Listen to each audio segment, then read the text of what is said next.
in the background during greeting time. But I think y'all take that as permission to just keep talking even longer than you normally do. So we're done with that. But hopefully you noticed I grew up on the oldies. I didn't know there was anything else other than music from the 50s, 60s until I was like in junior high and I started hearing the junk that my generation mostly put out. And so that classic from the Byrds, which comes straight from Ecclesiastes chapter 3, is one of my favorite songs. And so Jared walked by, he's like, "Why are you playing this devil music?" It's straight from Ecclesiastes chapter 3, Elder Jared. Anyways.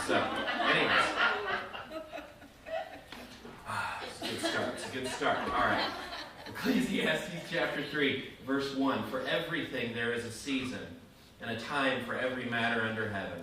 A time to be born, and a time to die. A time to plant, and a time to pluck up what is planted. A time to kill, and a time to heal. A time to break down, and a time to build up. A time to weep, and a time to laugh. A time to mourn, and a time to dance. A time to cast away stones, and a time to gather stones together. A time to embrace, and a time to refrain from embracing. A time to seek, and a time to lose. A time to keep, and a time to cast away. A time to tear, and a time to sow. A time to keep silence, and a time to speak. A time to love, and a time to hate. A time for war, and a time for peace."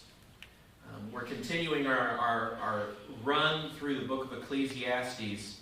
And last week may have been a bit disappointing because Solomon begins this piece of wisdom by examining all of these ways he has tried to find purpose and meaning in his life. And he looked at it in his pursuit of wisdom. He looked at it in the work that he did and the things that he accomplished. He looked at it even in his good living, which there's not a whole lot to speak of in Solomon's life. And in all of these things, he found vanity. He found meaningless. He found waste except for that which was with God. He qualifies it at the end of chapter 2 and says, apart from God, everything is vanity. So he continues in chapter 3, and he begins with this very familiar poem to many of us, talking about how there is a time for everything in life. There are seasons in our life during which all things that happen in all lives will occur.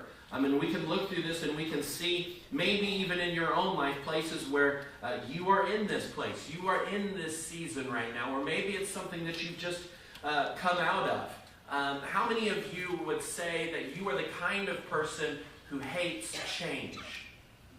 Anybody willing to admit to that?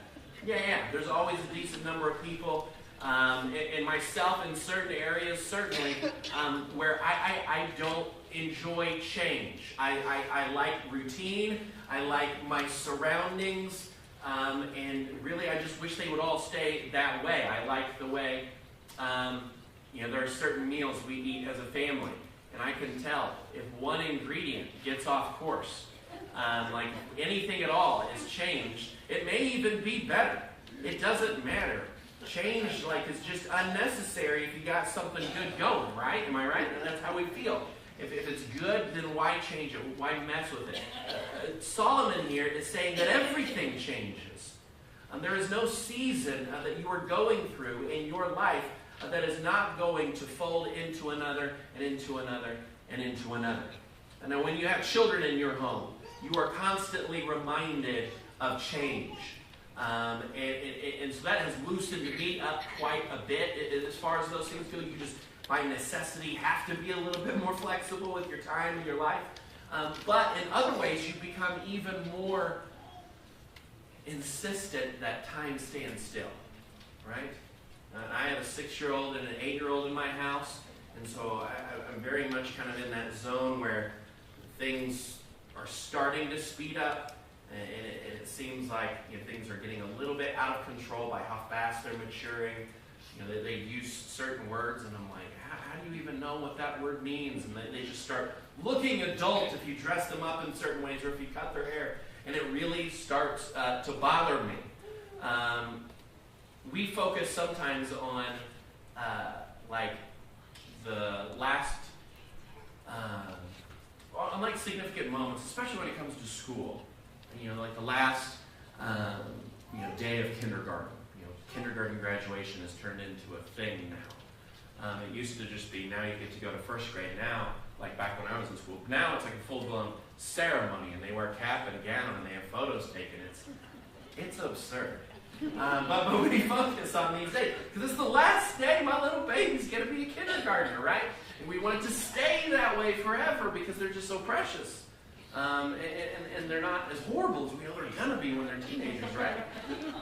And so we want that to stay there forever.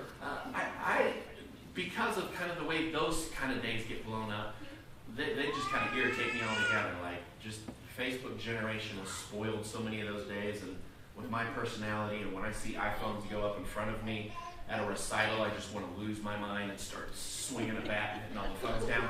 Anyways, I am afraid of other kind of lasts that I know are happening all of the time. Not the ones that are marked on a calendar, but the ones that sneak up on you. And you don't realize it was the last time until you look back a few months and like, oh, there was a last time there, and I don't even remember where it was.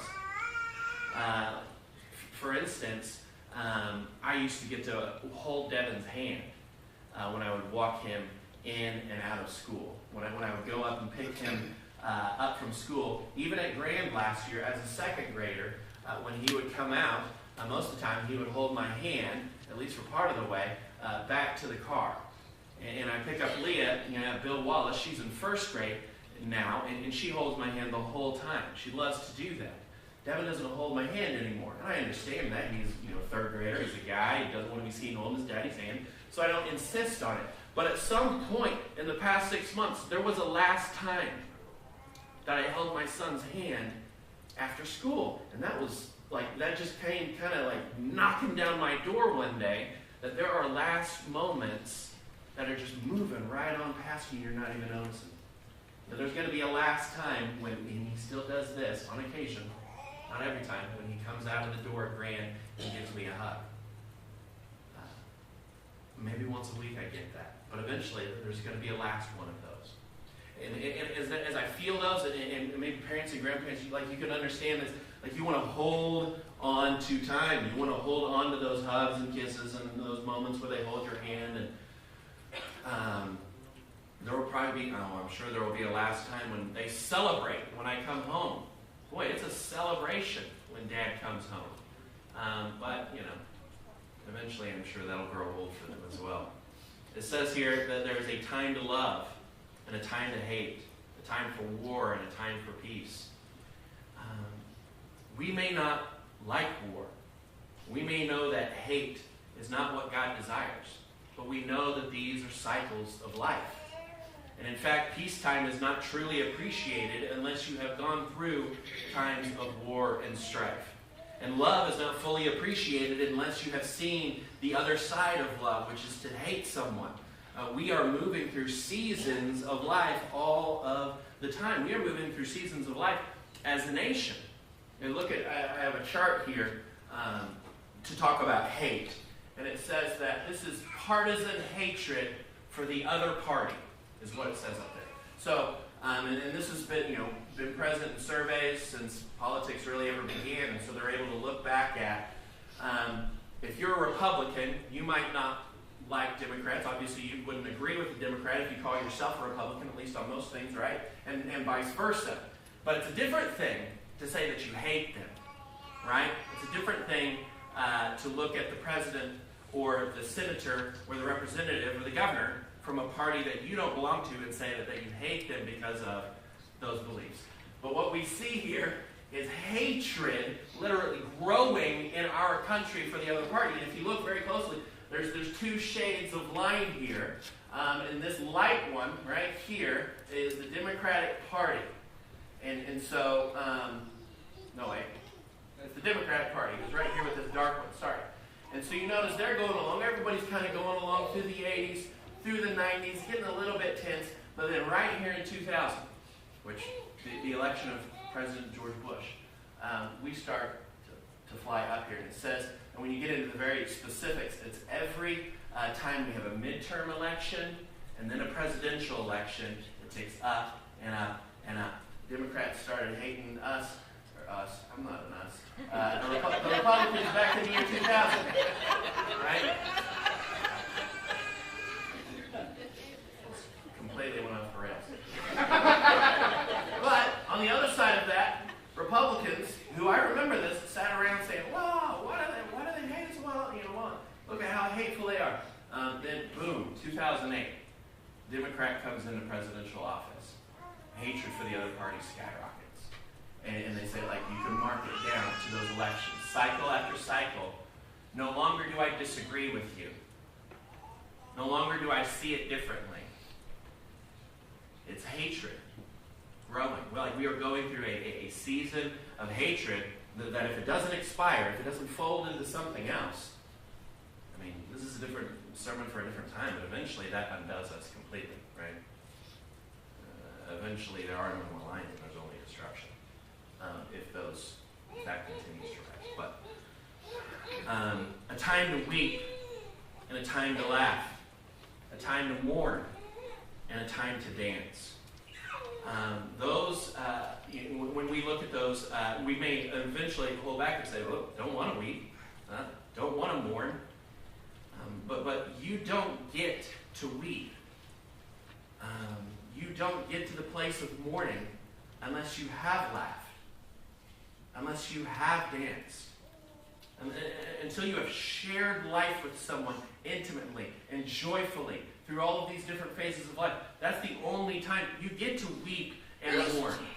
Because if you've never invested in yourself someone deeply, where you laugh with them, you dance with them, you share joy of life with them, then when they pass away, you're not really going to mourn or weep because you were never a part of their life. To weep and mourn for someone is a privilege.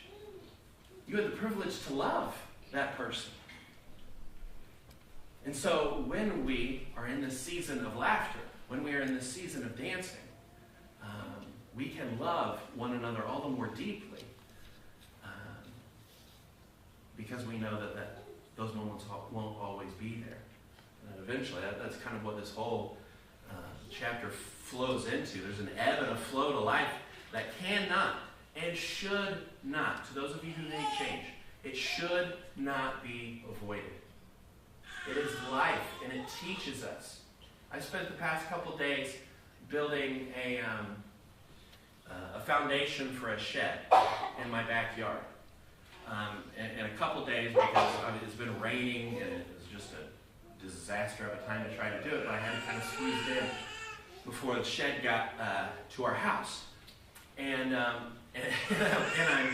I'm doing this while I have like this whole Ecclesiastes chapter 3 rolling around in my mind, and so I can even, like, I'm even quoting it to myself, like just my verse for this moment. It's like there's a time to build, and there's a time to tear down. Like I'm literally, as I'm digging into the ground to form a foundation for this shed, I'm digging up old stones from a foundation from a shed that used to be there. Someone at some point spent hours, spent energy, sacrificed something of themselves to lay a shed there. They laid a foundation there. They dug into the earth there, and it's gone. And now me, the next person there, I'm digging it up so that I can build something new.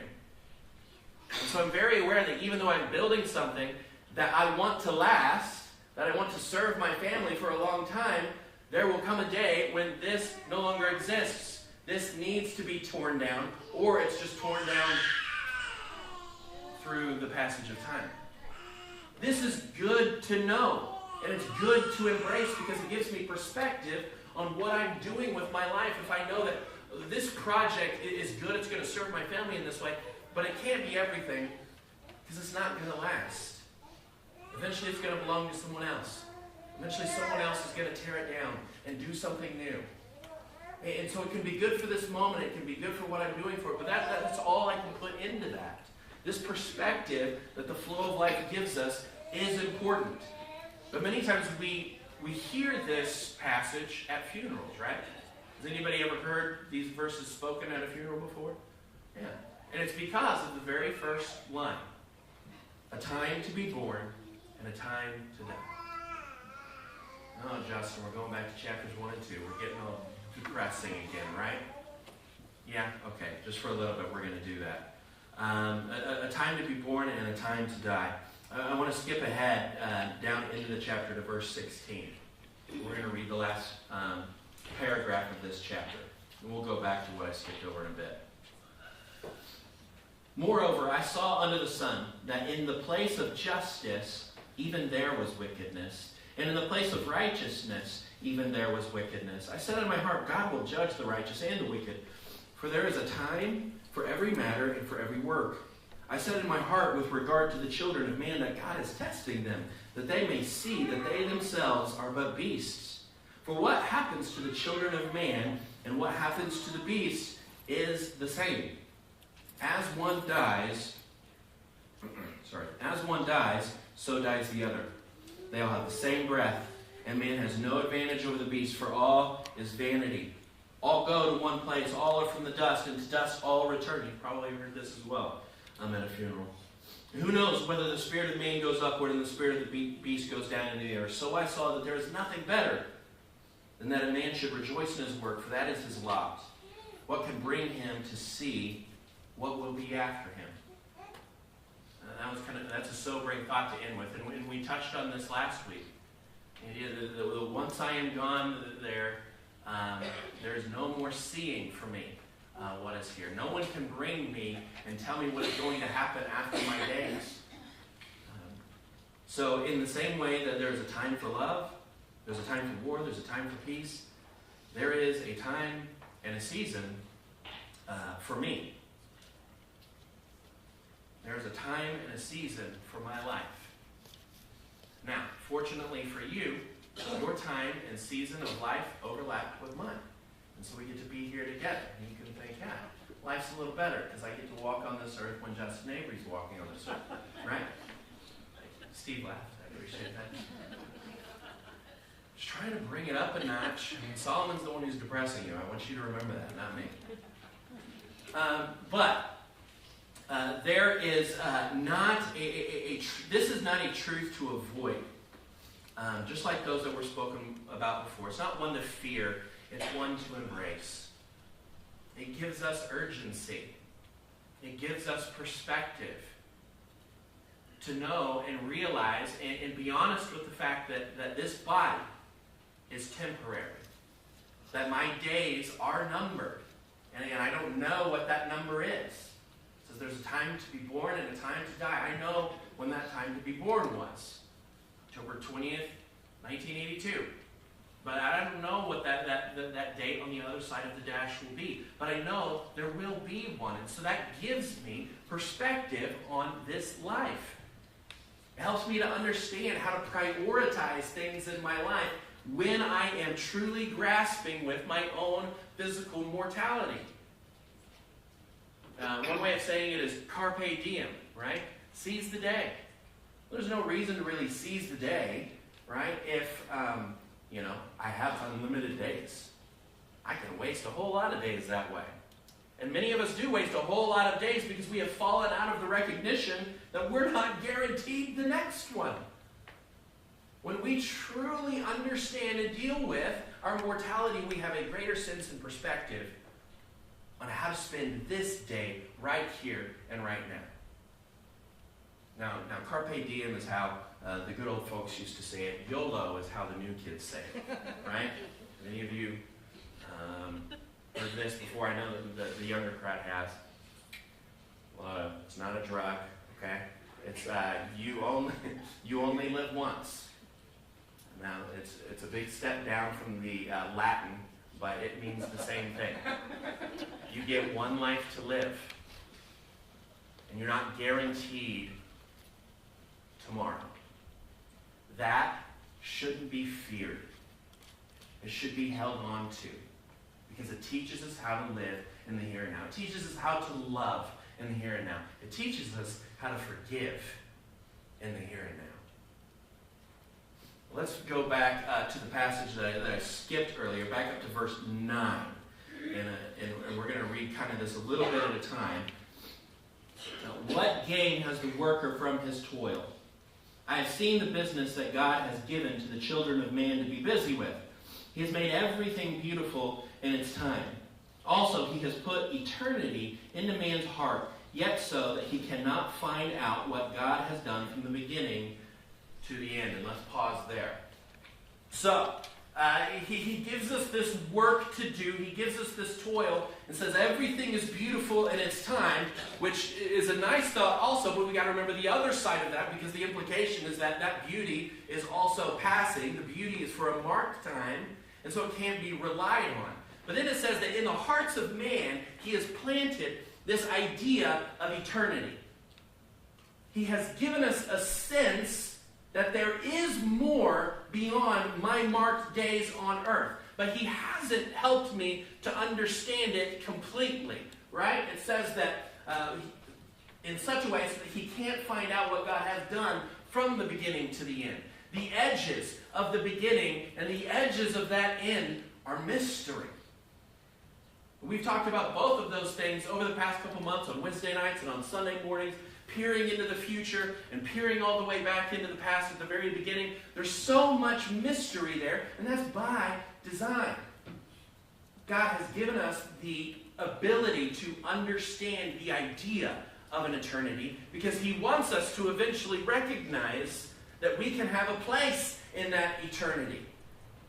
But he keeps a lot of it a mystery so that we can never grab onto this idea that we don't need God to usher us into his eternity. Now let's keep reading. Verse 12. I perceive that there's nothing better for them than to be joyful and to do good as long as they live. Also that everyone should eat and drink and take pleasure in all his toil. This is God's gift to man. And I wanted to pause here for a second just to say that we are given work, right? Life is difficult. Life is a chore at times, and God does not begrudge us to celebrate and to enjoy the fruits of that toil. God did not design a system of life that is entirely misery. He doesn't desire for you to be downtrodden. He doesn't desire for you to be depressed and have nothing. When you work, you have the ability to enjoy the fruit of that work. I know a lot of Christians who feel guilty if they do enjoy themselves a little bit too much. Whether that's by buying themselves a new toy or going on a vacation or just taking a week off, whatever it is. And sometimes we get the sense that if I am not, that's not a Christian thing to do. But Scripture says here that we are given work, and to enjoy that work is good. Now the problem is when I choose my personal enjoyment over the opportunity to participate in eternity. There's a balance that has to be there. If we forget that eternity exists, then the only thing my life is for that food and for those vacations and for whatever toys I can accrue around myself. If there is no eternity, if I have no chance to be a part of that, then hey, live it up. Because tomorrow we may die. But because we have this sense of eternity that God has planted in your heart, that gives us perspective on what it means to enjoy the fruit of our labor. Let's keep reading, and you'll see what I'm talking about here. Verse 14.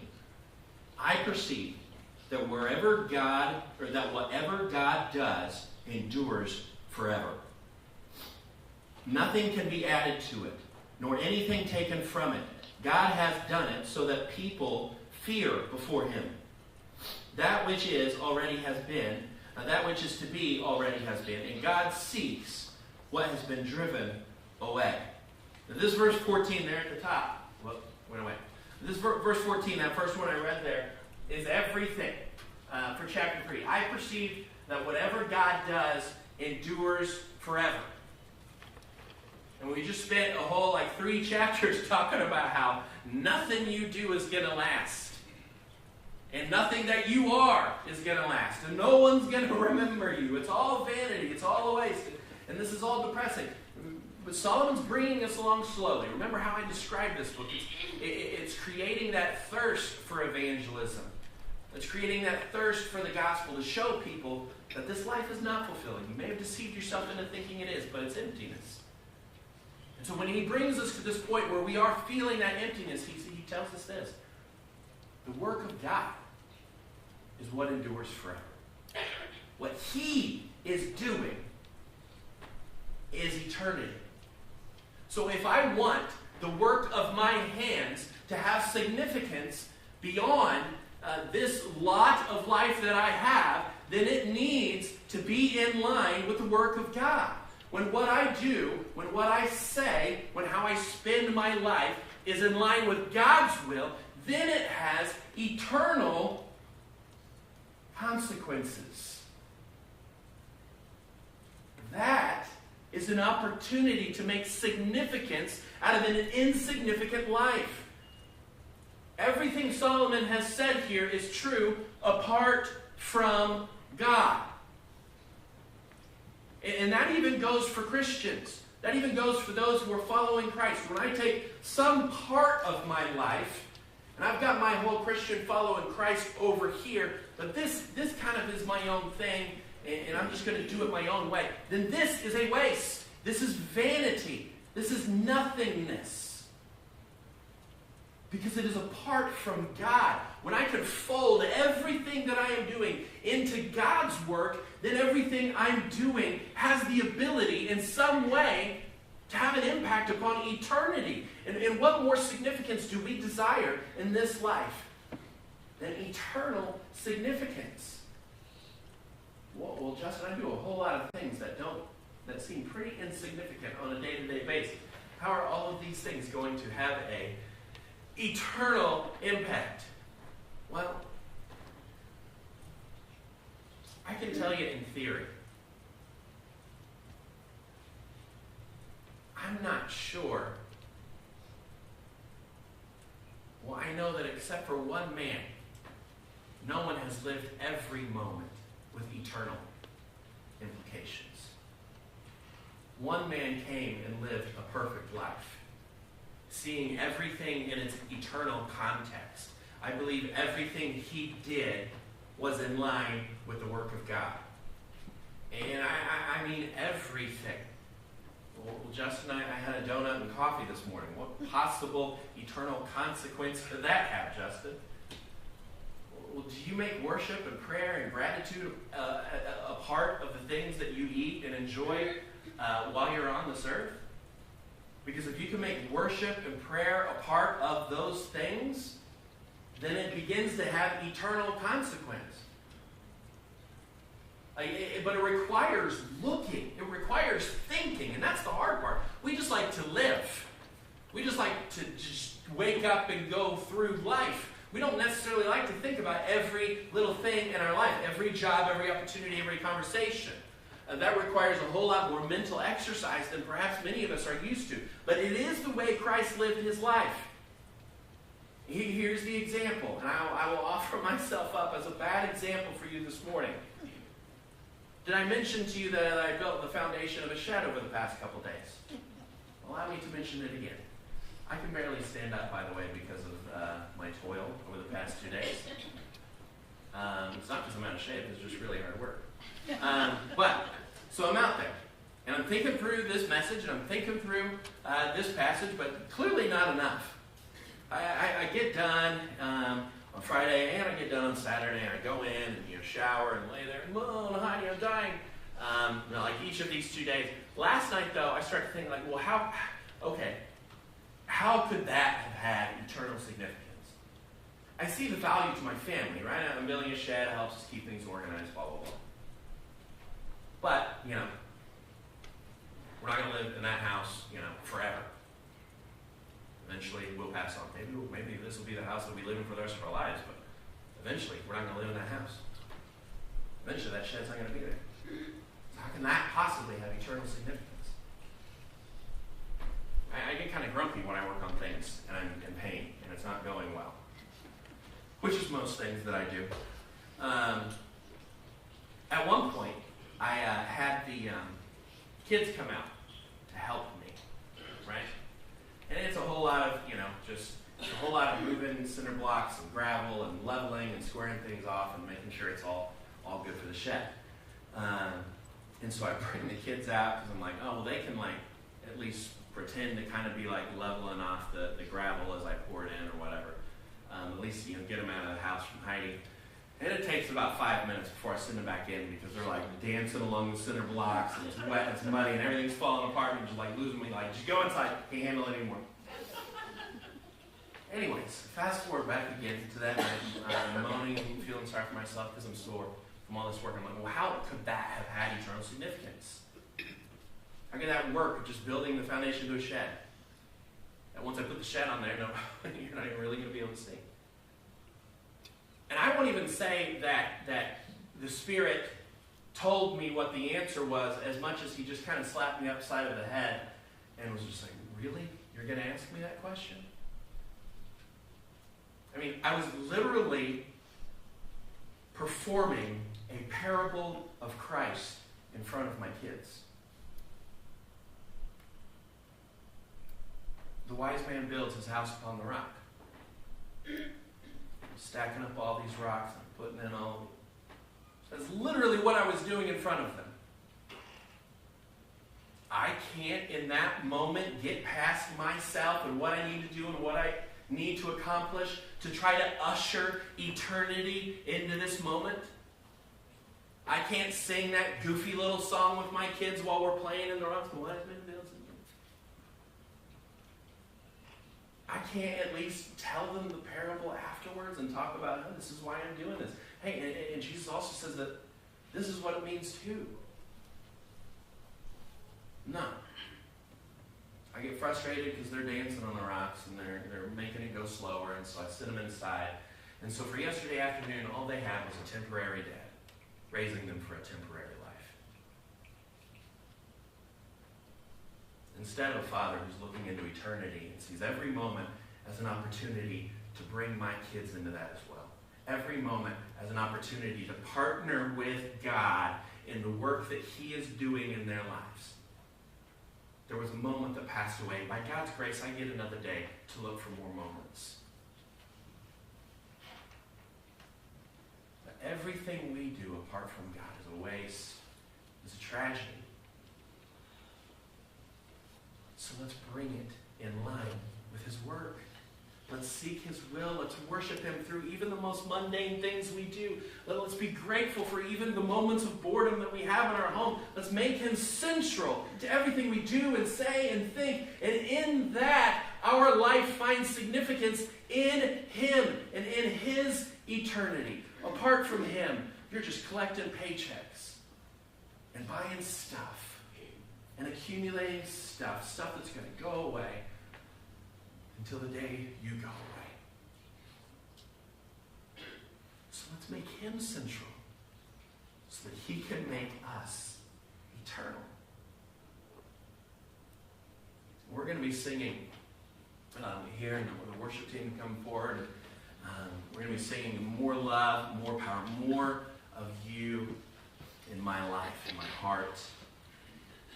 And I'm asking that during this time that you would embrace this idea of worship as an encouragement, not as an encouragement to truly make him more.